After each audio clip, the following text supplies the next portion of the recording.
porque veía que los ambientes en los que se movían no eran los más idóneos, pues entonces digamos que se empecinó con él y empezó a hablarle, empezó a decirle, y había una frase que le marcó mucho, que decía... ¿Cómo era la frase? No, me queda en blanco.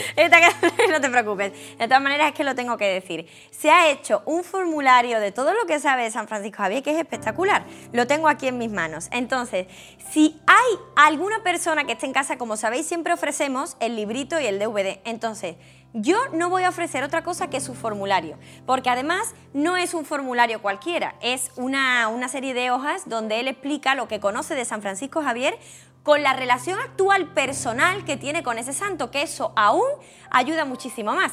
Entonces, si hay alguno que lo quiere, nada más que tiene que pedirlo. Entonces, él me lo ha escrito todo, yo lo estuve leyendo, me llamó muchísimo la atención, por eso le invité a que viniera, porque me encantó.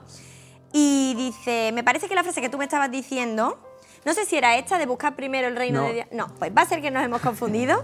Pues no me acuerdo exactamente dice, cuál ¿de era. qué le sirve a un hombre ganar el mundo entero? Ah, eso. Si pierde a cambio su vida. Hombre. Sí. Entonces, ¿y qué? ¿Qué más? Y me estabas diciendo entonces, que de qué le sirve al hombre... Esta frase, él empezó a reflexionar. Ajá. Y hizo lo que se llama los ejercicios espirituales de San Ignacio de Loyola. Sí, que tan conocidos, que la gente muchas veces lo solicita. Y bueno, y entonces él ya se convirtió, dejó su vida anterior, dejó las malas influencias que tenía y ya se dedicó 100% a la evangelización. Se fundó los jesuitas, la Compañía de Jesús. De los jesuitas, que tan conocida es, por Dios. Claro, y ya empezaron a evangelizar por todo el mundo. San Francisco Javier, por una serie de casualidades, que no son casualidades, pues al final acabó en la India y evangelizó toda la India, todo Japón, convirtió a millones de personas y finalmente murió a las puertas de China. Y hoy día es el patrono universal de las misiones. ¿Ah, sí? Mira, eso no lo sabíamos, el patrono universal de las misiones. Claro, por eso todos los son tan conocidos, pues siempre Francisco Javier para las misiones, ¿verdad? Que yo eso no había caído nunca. Uno no se acuesta sin aprender algo, ¿eh? Mira cómo son las cosas. Bueno, pues eso es más o menos lo general, o sabes más cosas, que yo estoy seguro que sabes más. Más o menos, más o menos esa es la general, lo que nosotros siempre contamos en un ámbito general. Bueno, pues yo ya te voy haciendo preguntas, pero actuales. Por ejemplo, me has dicho que San Francisco Javier nació en una familia cristiana. Entonces, ¿qué grado de importancia tiene el nacer dentro de una familia cristiana? Porque yo quiero que tú cuentes además que has nacido dentro de una. Sí. Explícalo para que la gente lo pueda saber también. Bueno, pues... unos padres, siempre todos tenemos claro que quieren lo mejor para sus hijos. Pero claro, estamos en una sociedad un tanto, digamos, que los valores los tiene muy trastocados.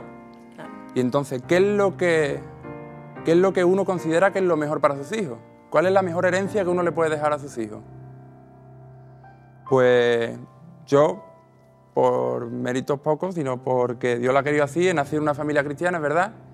Y yo en esta familia pues me han inculcado los valores cristianos. Y vamos, soy cristiano por haber nacido en esta familia. Y por esto de los valores es muy importante tenerlos en cuenta, porque un niño cuando es chico, él no tiene la capacidad de saber lo que está bien y lo que está mal, de saber lo que es importante y lo que no es tan importante. Entonces depende de lo que le digan sus padres, del testimonio que ellos vean en la vida de sus padres, pues al final va a ser decisivo para las decisiones que van a tomar a lo largo de su vida. Pues entonces, si un padre, con toda la buena intención del mundo, le inculca a sus hijos que lo más importante en este mundo es tener dinero, sacar una buena carrera, tener un buen trabajo, será con toda la buena intención del mundo, pero al final estás creando unas expectativas y una idea de vida que no es la verdadera. No por nada, sino porque verdaderamente ahí no está la felicidad. Ahí no está la felicidad. Entonces, yo he tenido la suerte esa de conocer la fe, realmente. Yo la he visto en mis padres y la estoy experimentando en mi vida también. ¿De qué manera vives la fe? Cuéntale aquí a los espectadores de qué manera la vives. Porque perteneces al camino neocatecumenal, ¿no? Ahí está. Y además son 11 hermanos, ya me contaba que son 11 hermanos, o sea que ahí se ve que es una familia pues completa, que tiene, son 8 hermanas y 3 hermanos, me contaba ayer. Digo, vamos, eso es digno de escuchar, porque la mayoría, tú lo sabrás más que nadie, que ahora mismo la sociedad no es de muchos hijos, si no lo sabes. Entonces, la cosa es que yo quiero que tú plasmes a la gente si verdaderamente merece la pena vivir la fe de esa manera. ¿Para qué? Porque para la gente eso es algo ñoño, algo aburrido, que no lo experimentan. Entonces, ¿de qué manera se le puede hacer ver a la gente que la fe es algo que merece la pena vivirlo y experimentar? Pues la fe realmente no es una idea, no es una teología, no es algo que te enseña, no es algo que tú aprendes en el colegio, sino es algo que uno lo vive. Entonces, cuando uno experimenta en su vida el amor de Dios, el amor que ha tenido en su vida y el amor que puede vencer los egoísmos personales de cada uno, pues la mejor manera de vivirlo esto es en una familia, porque después es una escuela también a la sociedad. En una familia yo aprendo a compartir, aprendo a tener que ceder en favor de mi hermano, aprendo a tener que obedecer, porque al final cuando salga lo de mi familia y tenga que empezar yo con mi propia familia, pues todas esas cosas me van a servir a mí también. Claro. Suponte que detrás de las cámaras hay familias que a lo mejor quieren tratar pues esto de el vivir de una manera católica y cristiana la vida en la fe, ¿no? Digamos. Lo que pasa es que a lo mejor no saben o sí saben, pero no lo están pasando bien por situaciones. ¿Qué arma de lucha podemos utilizar para poder combatir en esta sociedad y más o menos poder llevar una vida en familia cristiana? Pues yo le diría que se acerquen a la iglesia, que no hay otra. Porque estamos 24 horas al día bombardeados por los medios de comunicación, por los vecinos que normalmente no son católicos, no es el 80% de la sociedad no va en esta corriente.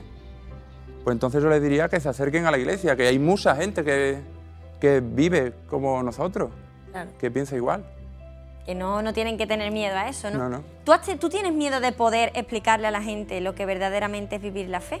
Pero mira, eso me lo vas a decir después de pausa, porque en realidad esa pregunta es un poco densa. Así que vamos a hacer una breve pausa, espero que os esté gustando el programa. Un vaso de agua, algo ligero, que volvemos enseguida, ¿eh? Así que no os mováis de ahí. Hasta ahora mismo.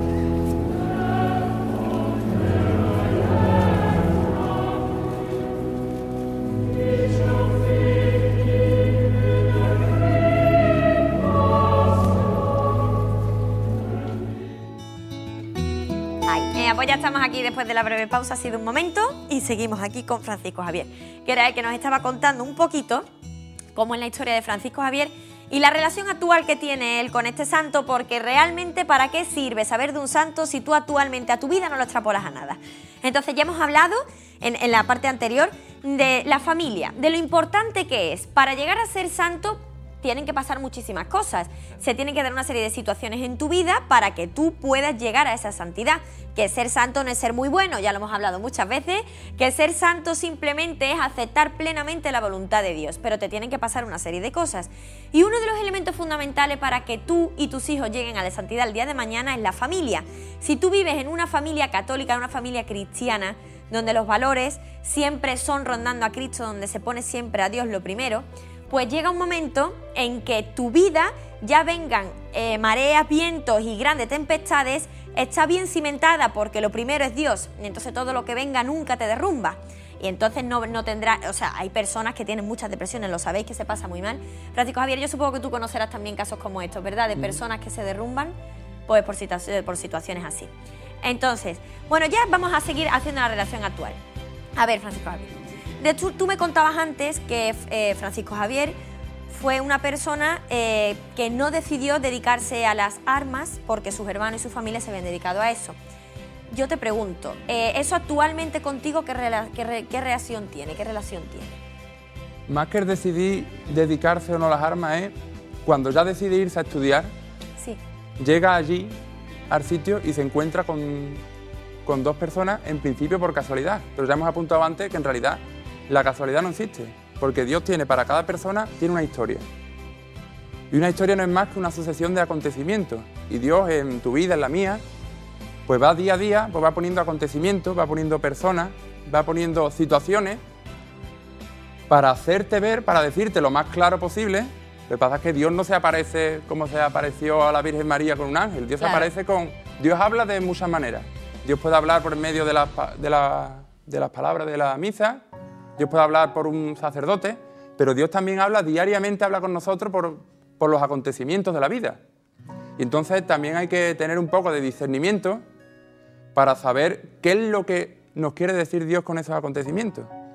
Pues entonces, la vida de San Francisco Javier, Dios la estuvo rodeando desde el principio por esta familia, por esta situación de irse a París para encontrarse con Él, que es al fin y al cabo lo que quiere con todos nosotros. Dios quiere que nosotros seamos felices. Y entonces nos va rodeando de acontecimientos, de personas, para que podamos acercarnos más a Él. Entonces, al final, no son casualidades, no son cosas que pasan porque sí, sino que todo hay un motivo detrás. Dios está detrás de todo esto. ¿Tú eso lo has experimentado en tu vida? Pues yo sí, porque de hecho, si yo no hubiera nacido en la familia en la que he nacido, pues yo no hubiera conocido a Dios. Por ejemplo.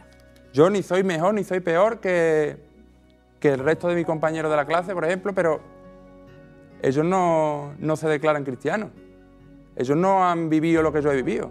Yo, por gracia de Dios, he podido vivir en una familia cristiana, he podido estar en la iglesia desde que nací, he nacido en una ciudad concreta. Si hubiera nacido en medio de China, seguramente no hubieras podido vivir esto. Pero es que es así, claro. Son detalles, pero que al final, sumados todos estos detalles, todos estos acontecimientos, pues dan la vida de una persona. Y Dios con todos estos acontecimientos y con cosas que van pasando cada día, pues Dios está manifestando.